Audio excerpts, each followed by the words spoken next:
विश्व शांति के उद्घाटक विश्व गुरु तथागत गौतम बुद्ध, विश्वरत्न डॉक्टर बाबासाहेब आंबेडकर यांना माझा त्रिवार अभिवादन। मी इथे सर्वांचे, आमच्या उन्नीरवाडे मॅडम आहेत यांचे मी आभार मानते। त्यानंतर जे आयोजक आहे, संयोजक आहे, या सर्वांचे मी आभार मानते की त्यांना मला दुसऱ्यांदा बोलवलं। डॉक्टर बाबासाहेब आंबेडकर म्हणतात, जो इतिहास विसरतो तो इतिहास घडूच शकत नाही।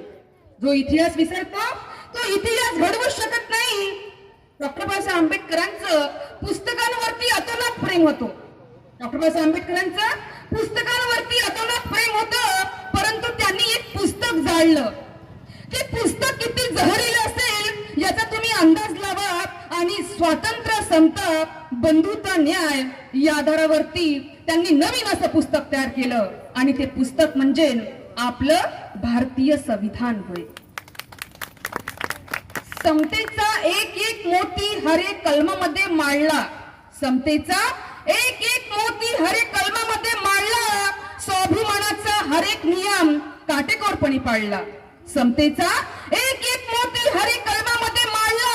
स्वाभिमानाचा हर एक नियम काटेकोरपणे पाळला। ज्या मनुष्य व्यवस्थेने, ज्या मनुस्मृतीने आपल्या या बहुजनांवरती, एससी एसटी ओबीसींवरती जो अन्याय अत्याचार ढाळला, म्हणून माझ्या भीमरावाने मनुस्मृती नावाचा ग्रंथ इथे जाळला। मनुस्मृती नावाचा ग्रंथ इथे जाळला।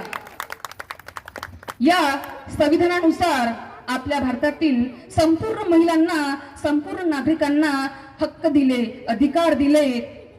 जे हक्क मला दिलेले आहे, इथे बसलेल्या संपूर्ण जाती धर्मातील स्त्री पुरुषांना हक्क आहेत, अधिकार आहेत, ते आपण वाचणं खूप जरुरी